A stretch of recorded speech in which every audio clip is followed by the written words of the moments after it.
할렐루야. 우리 전후 좌우 계신 분들하고 인사 나눕니다.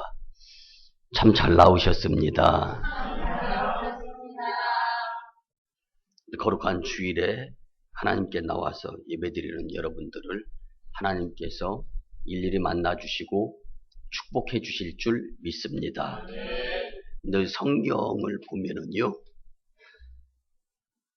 정말 하나님의 말씀을 듣고 순종하면서 따라야 될 것과 따르지 말아야 될 것, 즉 말씀대로 살아야 될 것, 하라 하지 말라 이렇게 구분이 되어 있는 것을 우리가 잘 알 수가 있습니다. 사람들은요, 될 수 있는 한 옳고 좋고 우리가 따라야 될 것들보다는 하지 말아야 될 것들에 시간을 더 많이 쏟으면서 살 때가 참 많습니다. 여러분들은 오늘 말씀을 통하여 과연 어떠한가를 한번 생각해 보시기 바랍니다. 성경은 특별히 해야 될 것과 하지 말아야 될 것을 구분하면서 해도 좋고 안 해도 되고 이렇게 말씀하여 주시는 성구가 없습니다. 그래서 우리가 잘 아는 십계명에도 해라, 하지 말라 이렇게 구분이 되어 있는 것을 잘 알 수가 있습니다. 여러분들 중요한 것은요, 그대로 하라는 것이 하나님의 말씀입니다. 하지 말라는 것을 하지 말아라. 그것도 하지 않을 수 있도록 하라는 말씀입니다. 이렇게 놓고 본다면 인간의 심성과 섭리를 한번 보면은요, 우리가 살아가는 가운데 있어서 과연 부모님이 자녀를 양육시키면서 자녀를 키우면서 하지 말라라고 하는 것을 안 하면서 살아가는 자녀, 또 하라고 하는 것은 열심히 잘 따라가면서 하는 자녀들의 그 미래를 한번 보시기 바랍니다. 될 수 있는 한 부모님의 말씀을 잘 따를 수 있는 자들이 성공할 수 있고 미래 또 이 많은 사람들 앞에서 본이 되고 모범이 되는 인생을 살아가는 것을 또 알 수가 있습니다. 역시 마찬가지입니다.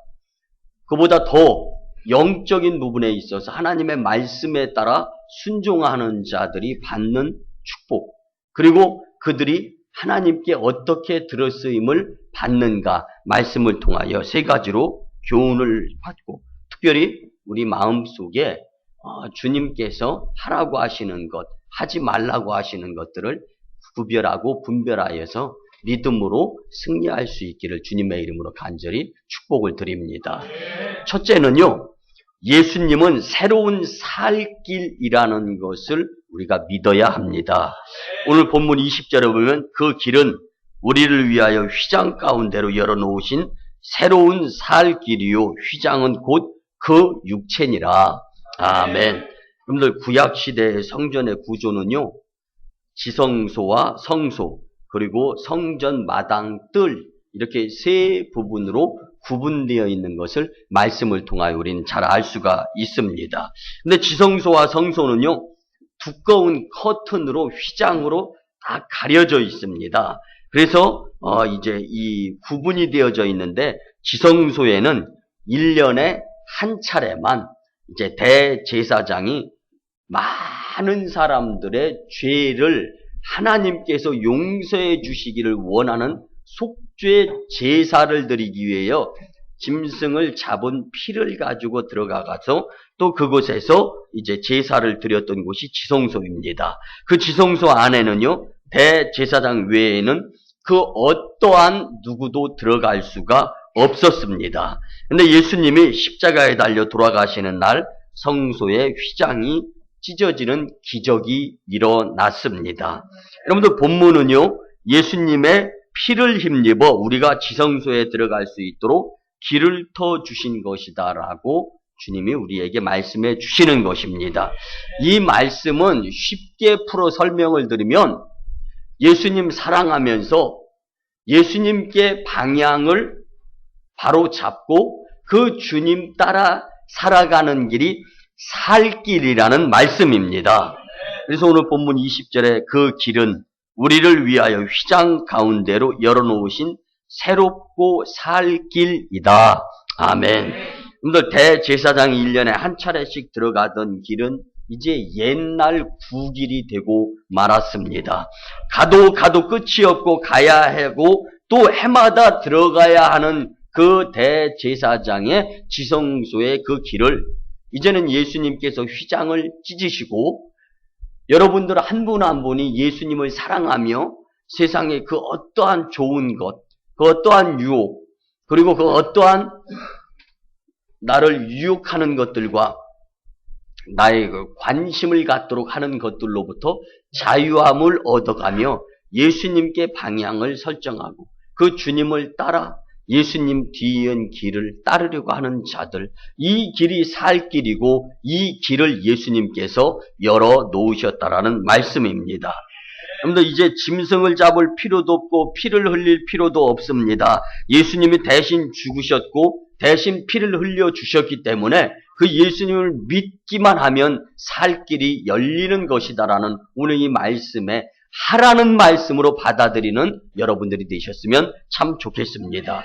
그래서 요한복음 14장 6절 말씀에 내가 곧 길이요 진리요 생명이니라. 근데 생명 되시는 예수님, 우리가 살다 보면은요, 요즘은 자동차의 내비게이션이 얼마나 잘 돼 있습니까? 그런데 그 내비게이션보다 사실은 내가 가본 길이면은 내비게이션 브라운관을 쳐다보다가 앞을 보다가 거기다가 또 공교롭게도 경찰이 앞에 있으면은 참 예전에는요 전화 걸어가지고 어떻게 찾아가야 되느냐 묻다가 경찰한테 걸려서 용서하시고 들어주시면 스티커 발부받는 일도 있었단 말이에요. 그런데 지금은 내비게이션이 있으니까 잘 찾아갈 수 있습니다. 그런데요, 이 내비게이션도 안 볼 필요가 있습니다. 뭐냐면 가본 길은 헷갈리지 않게 되어 있다라는 말씀입니다.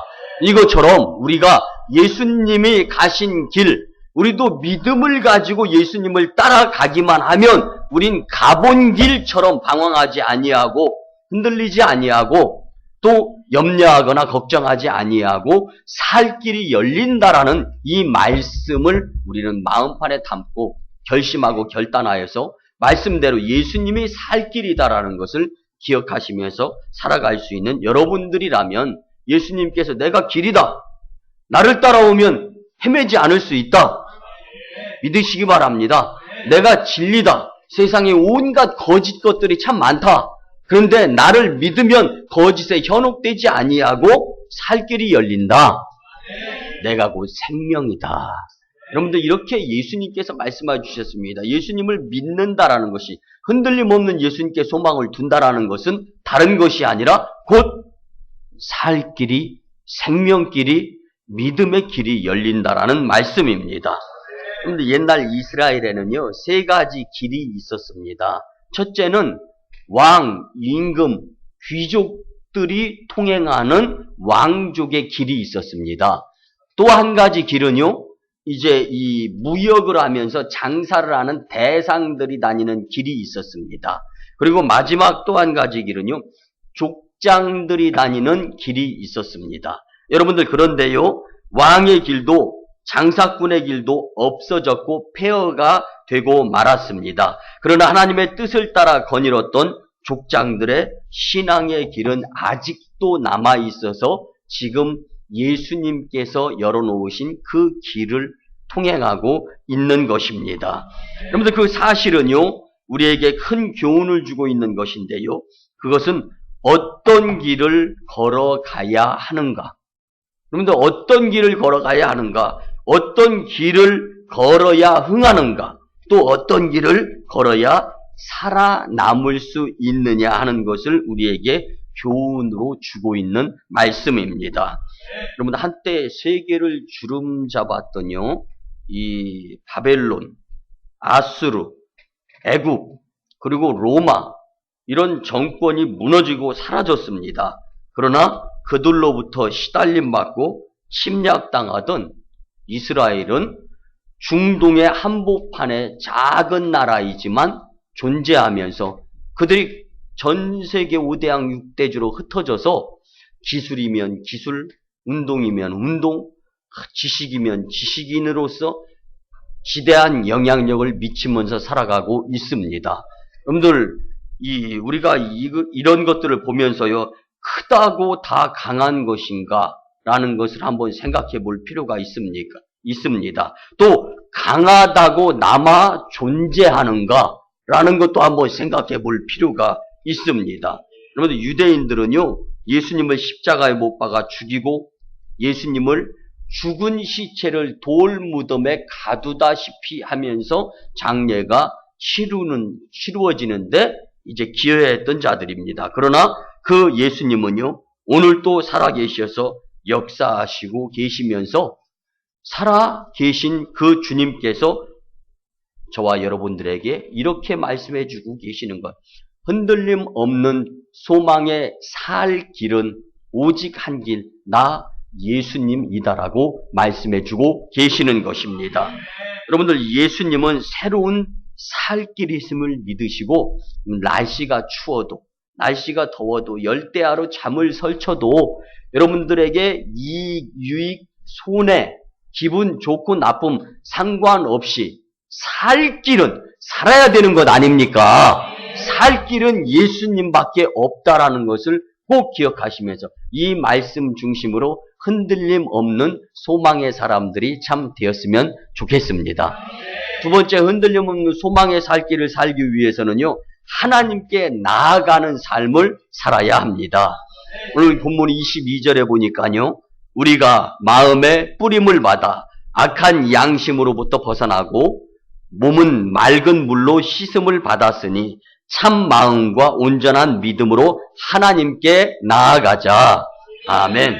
여러분들, 경부 고속전철, 또 호남 고속전철, 이제 이런 아주 과속할 수 있는, 또 신속하게 통행할 수 있는 이러한 교통수단이 개통되면서 얼마나 이제 생활이 오히려 시간을 절약하면서 이제 이 선진국 대열에 들어서는 삶을 살아가는 것이 우리나라의 현재의 모습인데요. 여러분들, 이 KTX 고속전철, 이 고속전철이 10여 년 전에 우리나라에 들어와서 이제 이 프랑스 떼제베 기술력이 들어와서 그들이 이제 기거하고 숙박했던 건물이 바로 우리가 예배드리는 오늘 이곳 아닙니까? 그래서 처음에 우리가 이 건물을 구입하고 리모델링 할 때 그 다음에 이런 데 영어로 또 프랑스 불어로 막 이렇게 기록이 되어 있는 것들이 많이 있었습니다. 아직도 뭐 간판 이런 데에는 불어로 이렇게 되어 있는 것도 이제 조금씩 있는데요. 여러분들, 뭘 말씀드리려고 하냐면요.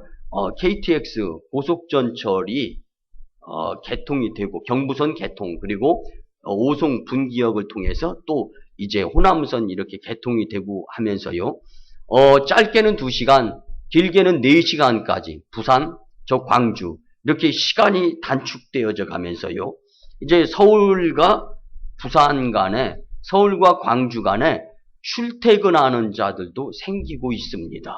근데 이렇게 놓고 본다라면은요, 빠른 것들, 굉장히 이게 속력 있는 것들을 추구하는 것이 인생의 모습인 것 같습니다.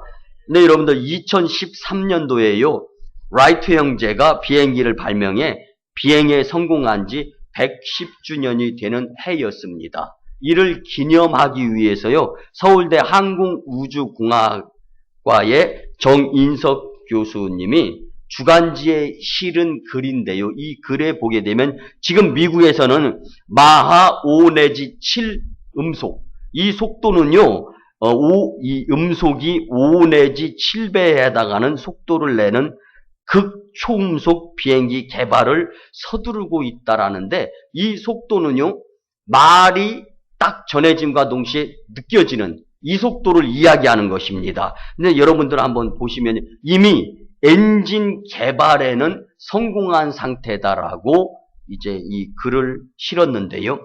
초음속 7.6배까지 낼 수 있는 시험 비행에 성공했다는 것입니다. 여러분들, 근데 이걸 풀어서 말씀을 드리면요, 그런 초음속 7.6배까지 이게 달하는 이 속도는요, 서울에서 LA까지 1시간에 주파할 수 있는 속력입니다. 여러분들, 2040년경이면요, 실용화될 것으로 본다고 글을 발표했는데, 여러분들 2040년도면 저는 80대입니다. 기필코 그때까지 살아서 서울 LA 간을 1시간 만에 주파할 수 있는 비행기를 타보고 싶습니다. 여러분들도 건강관리 잘 하셔서 주님 축복해 주시는 그때까지 생명 길게 연장하실 수 있었으면 좋겠습니다. 여러분들, 이 상상을 초월하는 초음속 시대가 눈앞에 전개되고 있습니다. 보세요. 여러분들, 사람은 기다리는 것보다는 빨리 일 처리되는 것을 좋아한단 말이에요. 지금은 11시간, 우리가 이곳에서, 이 인천공항에서 미국 LA 갤럭시 공항까지 가는데, 11시간 40분 정도 걸립니다. 그런데요, 이 미국의 로스앤젤레스 갤럭시 공항에서 한국까지 오는 데는 이제 12시간 반 걸리고, 대신에, 뉴욕 케네디 공항까지는 또 이제 14시간, 그리고 올 때는 14시간 40분. 제가 가봐서 알지 않습니까? 근데 지루해요. 근데 한 비행기 그 한 공간 안에서 12시간을 뭐하고 지내요? 여러분들 12시간이면은 일하다가 깨어나서 먹을 것 먹고 또 일하다가 잠자고 그럴 시간으로 충분한 시간 아닙니까? 근데 조그만 이 에어플레인, 비행기 안에서 12시간을 보낸다고 생각해요. 굉장히 지루합니다. 근데 이제는 초음속 7.6배의 속력에 의해서 한국에서 LA 간을 1시간 만에 주파할 수 있게도 된다라는 거예요. 그런데 이거 굉장히 빠른 것 아닙니까? 근데 여러분, 제가 왜 이런 말씀을 드리겠습니까? 여러분들, 하나님께로 나아가는 속도를 한번 생각해 보자라는 말씀입니다. 하나님께로 나아가는 속도, 믿음이 자라는 속도는 어쩌면 구형화되고 있는 딸랑딸랑 강령마다 다 쓰는 저 경부선 완행 열차의 속력은 아닌가 하는 것을 한번 생각해 보시길 바랍니다. 40년, 50년을 교회 다니며 갈 곳 다 가고 할 행동 다 합니다. 믿음도 잘하지 못하고 열매도 없는 교회 생활하는 자들이 있다라면은 정말 뒤처지는 사람이 아닐 수가 없습니다. 그래서 히브리서 11장 6절 이하를 보면은요, 하나님께 나아가는 자는 반드시 그가 계신 것과 또한 그가 자기를 찾는 자들에게 상 주시는 이심을 믿어야 할지니라. 아멘. 그러면 우리가 하나님께로 나아가려면요, 하나님이 살아계신 것을 우선 믿어야 됩니다. 이 믿음이 중요합니다. 하나님을 믿지 못하고 흔들리기 때문에 하나님께로 나아가지 못하고 세상으로 나아가고 무엇인가 관심이 있고 유익을 위해서 아둥바둥 살아가는 모습의 삶을 내가 살아갈 수 있게 있을 수 있다라는 말씀입니다. 여러분들, 한 기가 막힌 예를 제가 지지난주부터 2주간 경험했던 것을 말씀드리겠습니다. 제 신학교 학부 공부를 같이 했던 저보다 나이 밑인, 이제 목사님이 계십니다. 근데 미국에, 이분은 이제 장로교 목사님인데, 미국에 장로교에 자리가 났어요. 그래서 이제 미국에 가서 교회 목회를 하려고. 근데 미국은요, 굉장히 이것이 우리나라도요, 사실은 여러분들, 우리가 이제 이 교육자 보건주의를 위해서 지키면서 교육자들 건강을 위해서 여러분들이 또 신경 많이 써주지만 우리나라보다 미국은 건강이라는 것을 성도들이 100% 다 책임을 져줍니다. 그래서 건강한 상태에서 목회를 할 수 있다라는 거예요. 헬스 앤 미니스트리, 이제 그런 표현을 쓰는데요. 건강에 목회도 할 수 있다라는 표현인데, 여러분들, 그래서 이 목사님이 서울의 위생병원에서 가슴 흉부 건강하다라는 것을 증명하기 위해서 사진을 찍었습니다. 근데 평소에 제가 볼 때 감기 한번 앓지 않고 굉장히 건강합니다. 근데요, 이 목사님이 위생병원에서 사진을 찍고 이틀 만에 검사 결과가 나왔는데 흉부 이 폐 쪽에 하얀 점이 있어가지고 그것을 이제 의사가 판결을 하는데요. 폐결핵이나 종양기미가 보인다라는 판결을 받았습니다. 이 판결을 받고 나서 이 목사님이 갑자기 세상에 나같이 건강한 사람이 어디 있는데, 그리고 시름시름 몸에 힘이 쭉 빠져가면서 눈도 그냥 힘 빠지고 결국 병원에 입원했답니다. 여러분들 졸린 사람은 눈에 힘 빨려서 스물스물 하는데 이 목사님은 그런 졸려서 그런 것이 아니라 건강했던 몸이 힘이 빠지니까 병원에 입원한 거예요. 그리고 저한테 전화가 왔어요. 이제 친하게 지내다 보니까 형 동생 하면서 지내는데, 형 나 아파. 그럼 갑자기 목소리가요, 우렁찬 목소리가 다 죽어가는 뭐 쥐구멍으로 들어가는, 형 나 아파. 제가 그래가지고 눈치가 없어서 그런가, 야 너 자다가 일어나서 전화하냐? 그랬더니 그게 아니라 병원에 입원했다는 거예요. 그 목소리를 딱 들었을 때 진짜 아픈 목소리였어요. 그래서 시간 내가지고 병원 방문해가지고 기도를 드리는 가운데 뭔가 석연치 않은 거예요. 참 어렵게 저 봉천동 날맹이에서 판잣집 막 이런 데에서 어렵게 살면서 학교 다닐 때도 제가 참 밥 많이 사준 동생이었습니다. 그런데 갑자기 이렇게 아프게 됐다니까 안 돼가지고 가서 기도를 드려주고 났는데 뭔가 마음에 석연치 않은 거예요.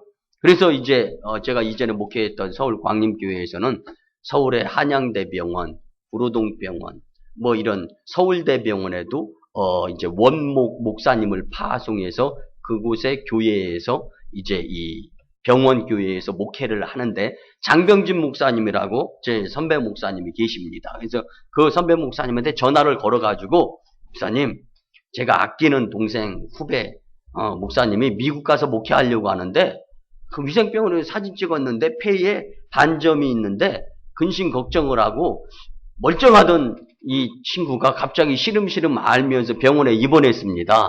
근데 이게 입원을 하고 나가지고요, 갑자기 몸에 열이 나고 통증이 심해서 진통제를 한 알 먹으면 되는데 3알 먹어도 아픈 것이 통증이 안 가시더라는 거예요. 근데 그 커다란 덩치에 형 나 죽겠어 이런 얘기하는데 참 안 어울리더라고요. 그래서 참 안타까워가지고 그렇게 이제 연락을 했더니 우선 찍은 사진을 먼저 보내달라고 그래요. 제가 전화 걸어가지고 사진 보내게 해서 받아봤어요. 그래서 어저께 이제 통화를 한 겁니다. 그런데 이제 그런 이야기를 하더라고요. 이 사진을 찍은 것 봤더니 뭔가 석연치 않더라는 거예요. 그래서 오라고 해서 서울대학 병원에서 다시금 사진 찍고 검사를 했더니 오진으로 판명이 내려졌다는 거예요. 근데 오진도 참 사람 살리고 죽이는 것이 이렇게 말이에요, 말. 여러분들 그 서울대병원에서 다시금 사진을 촬영해서 보니까 점이 없더라는 거예요. 그래서 의사들이 모여서 세상에 어떻게 이런 일이 다 있는가 했더니 사진을 촬영하고 나서 그 촬영할 때 그 기계가 문제였다든가 아니면 그 사진을 그 현상하는 건 인화할 때 인화하는 과정에서 반점이 들어갔다든 간에 이런 것들에 의해 가지고 잘못 반점이 그 사진에 나왔다라는 것입니다. 여러분들 그 다음에 제가 전화를 걸었더니요, 이제는 죽을 것 같은 목소리가 살 것 같은 목소리로 확 바뀌었어요. 근데 그렇게 열나고 그렇게 아파 죽을 것 같다가 오진이라고 하니까 얼씨구나 좋다, 지화자 좋다가 된 것입니다. 여러분들 제가 무슨 이야기를 드리고 싶으냐면요, 중요한 것은 그 순간 오진이었다라는 말을 듣는 순간 올라갔던 열이 정상으로 내려오고 아팠던 통증이 진통제 3알, 4알 먹어도 아픔이 안 가시더니 말 한마디에 그냥 깨끗하게 낫고 자리 툭툭 털고 병원에서 퇴원했다라는 이게 바로 2주간에 걸쳐서 이루어졌던 실제적인 일입니다. 여러분들, 의사의 말에 마음이 약해져서 몸 컨디션이 안 좋아지니까 열이 올라가고 심한 통증 가운데 못 견디고 형, 나 이제 다 끝났어. 죽을 것 같아. 이런 절망의 상황에서 의사 선생님의 오진이다. 잘못된 판단이다. 이 한마디에 그냥 지옥에서 천당으로 확 바뀌어지는 그 모습을 경험하면서 제가 이 전화 마지막 통화하면서 이렇게 얘기해 줬습니다. 야, 김 목사, 사실은 이름이 김진규. 진규야, 너 미국 가서 목회하게 될 때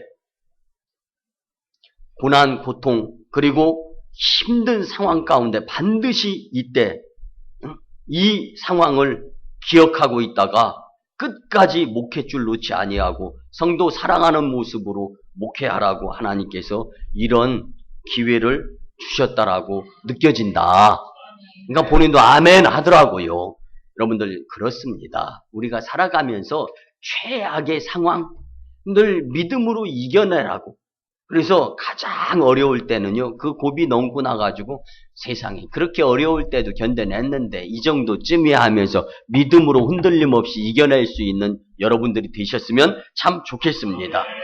여러분들 마음이 약해지고 의심가기 시작하면 믿음이 흔들리면서 죽을 일이 생기는 겁니다.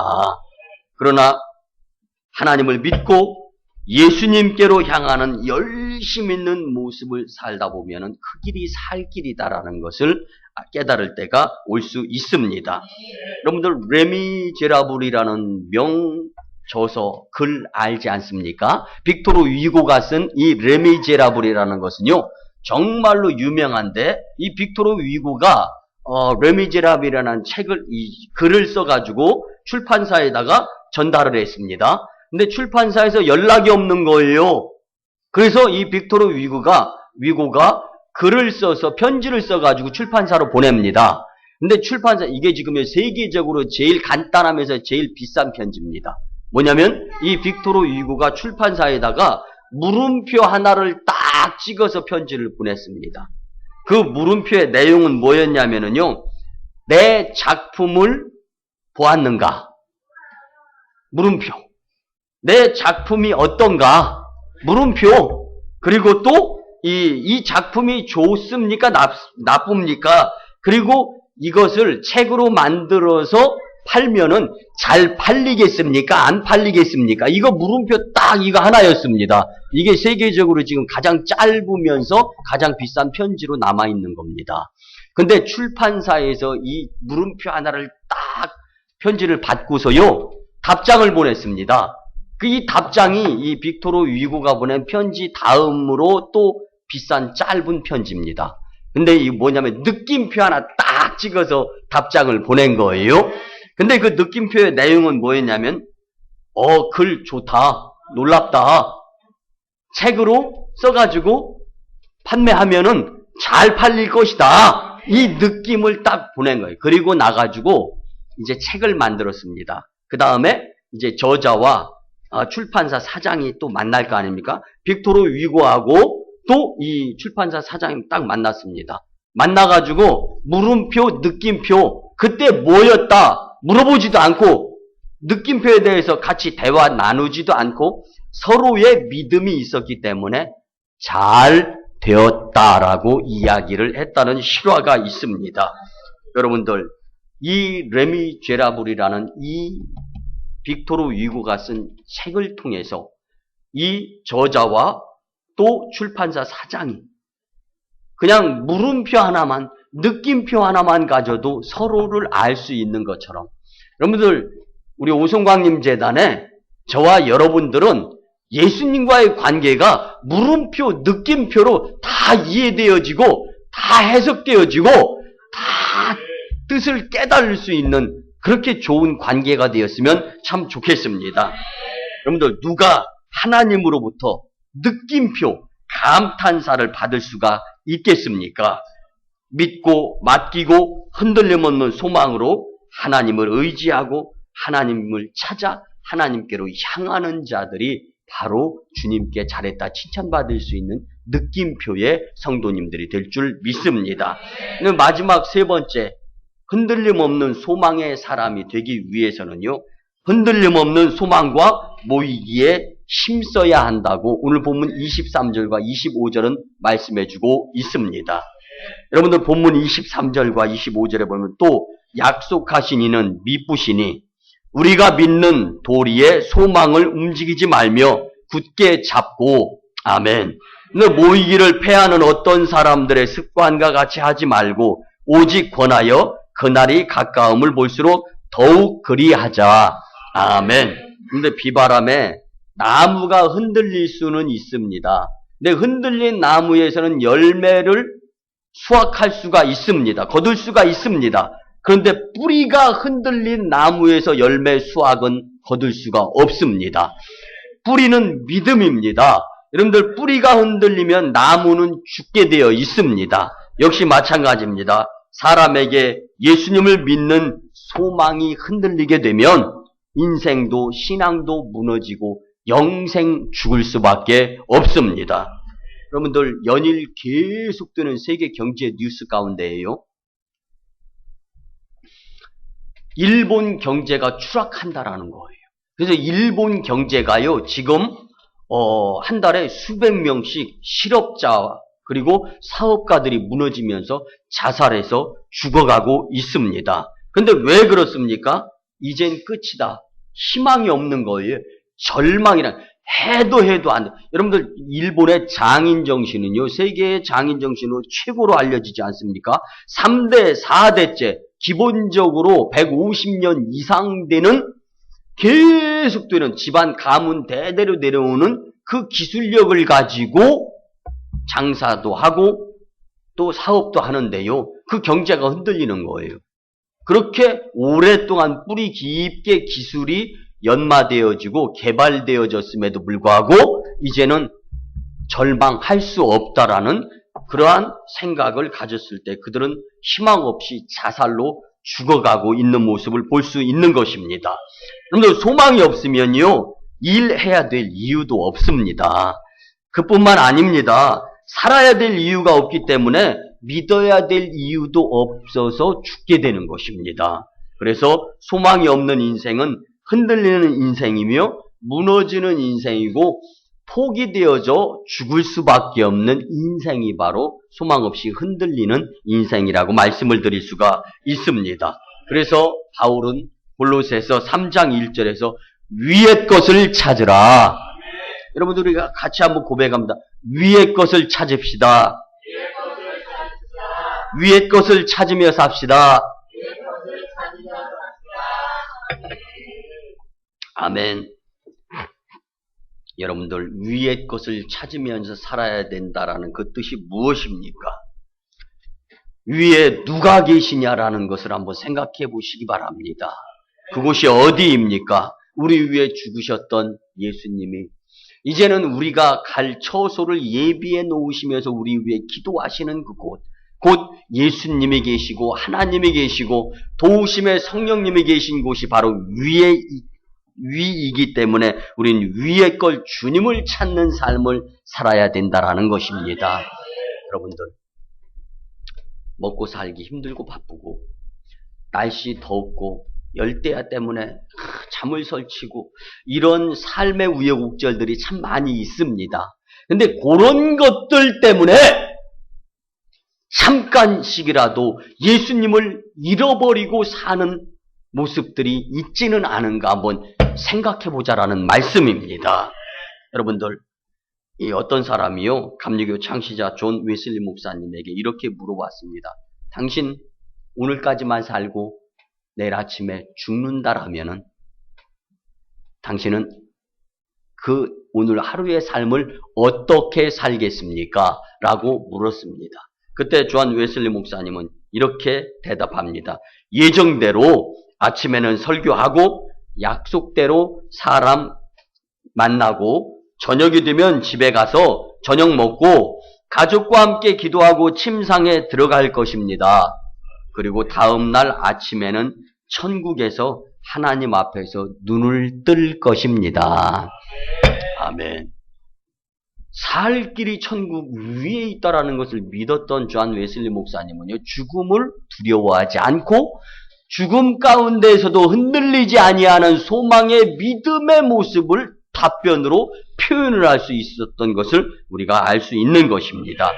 여러분, 역사상 자기도 죽었을 뿐만 아니라 살인 명령, 남을 가장 많이 죽인 사람을 들라면은 히틀러 그리고 스탈린을 들을 수가 있습니다. 그러면 스탈린의 최후는요, 강박관념에 사로잡혀서 정신병이 걸렸지 않습니까? 사람을 그렇게 많이 죽였는데 뭐 정신병 안 걸릴 일이 있겠습니까?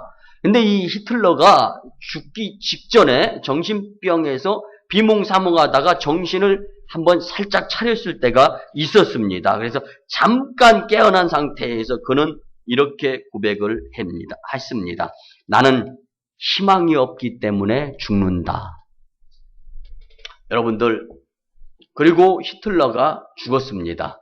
그리고 그 측근에서 가장 가까이에서 히틀러의 죽음을 지켜보았던 사람들은요, 히틀러는 희망이 없어서 죽은 사람이다 라고 말했습니다. 여러분들에게 과연 예수님을 향한 희망 있습니까? 없으면 어쩌면은 죽어가는 여러분들의 생이 아닌가? 여러분들 어차피 한 살 한 살 1년 1년 시간이 가면서 뭐 오는 순서는 있었어도 가는 순서는 또 없지 않습니까? 어떻게 될지 모르지 않습니까? 이렇게 놓고 본다라면은 여러분들 죽음도 준비할 수 있어야 되는데 그 진정한 죽음의 준비 가운데 다시금의 시작은요, 예수님 바라보면서 흔들림 없는 소망을 가지고 믿음으로 살아야 되는 것입니다. 흔들림 없는 소망을 가지시기 바랍니다. 그 소망이 든든히 서가게 될 때 여러분들을 흔들지 아니하고 중심 잡게 만들어 주는 것입니다. 그뿐 아닙니다. 오늘 본문 25절 마지막에서 모이기에 힘쓰라고 말씀해 주고 계십니다. 오늘 본문 25절 더욱더 모이기에 힘써야 한다. 여러분들의 하나님께서 허락하여 주신 이 오송광림 재단이면 여러분들 충분한 줄 믿으시기 바랍니다. 이곳에서 모이기에 힘쓸 수 있어야 됩니다. 말씀을 하라는 것이 모이기에 힘써라 라는 것입니다. 여러분들 어쩔 때요, 교회 성도 수가 많지 않을 때 속상한 생각이 들 때도 있지 않습니까? 역으로 바꿔서 생각해 보시기 바랍니다.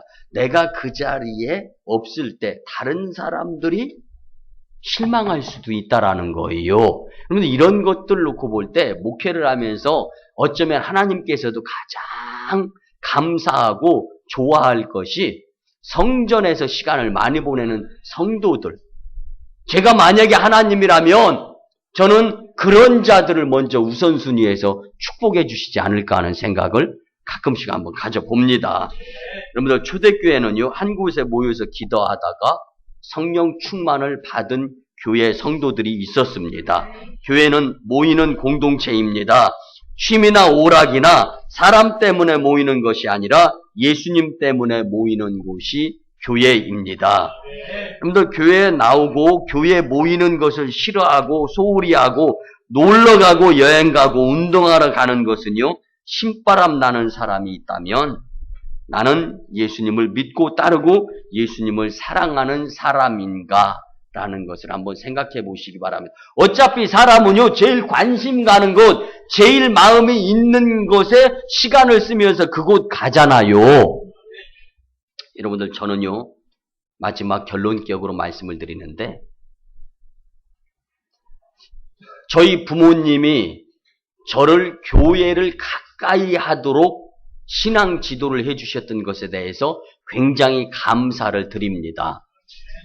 그래서 저도 저희 자녀들을 그렇게 양육하려고 노력을 합니다. 그래서 저는 이제 성장하면서 자녀들이 뭐 캠핑도 갈 수 있고 어디 뭐 야영장에도 갈 수 있잖아요. 그러면은 꼭 어울려야 된다든가 그 성장하는 데 있어서 필요하면은 보내야 되잖아요. 용서하시고 들어주고 조건을 답니다. 세상 가고 싶은 곳, 놀고 싶은 곳 그렇게 놀았으면 교회에서는 더 열심을 낼 수 있어야 되지 않겠는가. 그래서 조건을 다는 거예요. 한번 놀러 가면 교회는 더 열심히 내야 되는 거예요. 여러분들 지금 내 자녀들이 내 남편 내 아내들이 교회 나오는 거 번거로워하고 용서하시고 들어주세요. 귀찮아하는 것 그게 답이 아닙니다. 장본인이 여기 있어요. 그때 안 일어나면 바스켓으로 물을 뿌려서라도 일으켜 세워서 교회 나오게 했던 그 부모님이 지금은 왜 그렇게 감사하고 고맙고 저희 아버님은 천국에 계시는데 그때 아버님 정말 저한테 잘해주셨어요. 여러분들 진짜 잘해주는 것은요 예수님 만나게 예수님 길로 향하게 양육하는 거고 만나게 다리 놓아주는 것인 줄 믿으시기 바랍니다. 그래서 그곳이 어디냐? 오송광림교회입니다. 오송광림교회면 충분합니다. 이곳에서 예수님 만나며 모이기에 힘쓰며 주께 영광 돌리는 여러분들이 되셨으면 참 좋겠습니다. 말씀의 결론을 드립니다. 사랑하는 성도 여러분, 예수님을 사랑하며 사시기 바랍니다. 흔들림 없는 소망으로 사시기를 주님의 이름으로 축복합니다. 오송광림재단에서 모이기를 힘쓰며 기뻐하시기를 바랍니다. 산길이신 예수님을 따라가시기를 주님의 이름으로 간절히 축원합니다. 기도드립니다. 고마우신 주님 은혜의 아버지 하나님, 어떠한 고난과 고통과 손해가 따른다 할지라도 흔들림 없는 소망으로 살기를 말씀대로 소원하였습니다. 이제 주신 말씀대로 살 길이 예수님이기에 예수님께 나아가는 믿음의 심령들이 되게 은총을 베풀어 주시옵소서. 감사드리며 존귀하신 예수님의 이름으로 축복하며 기도드리옵나이다. 이제는 우리 구주 예수 그리스도의 크신 은혜와 하나님 아버지의 만극하신 사랑하심과 성령님의 감화, 감동, 교통, 역사하심이 주신 말씀대로 흔들림 없는 소망으로 살고자 다짐하고 돌아가는 심령들의 가정과 직장과 일터와 사업장 위에 그리고 저 1호선 교주 인도 땅 첸나이 2호선 교주 중국 땅 광동성 해주 3호선 교주 기도하며 바라보는 저 북녘 땅 선교 사역 위에 이제로부터 영원토록 함께 하옵시기를 간절히 축원하옵나이다. 아멘.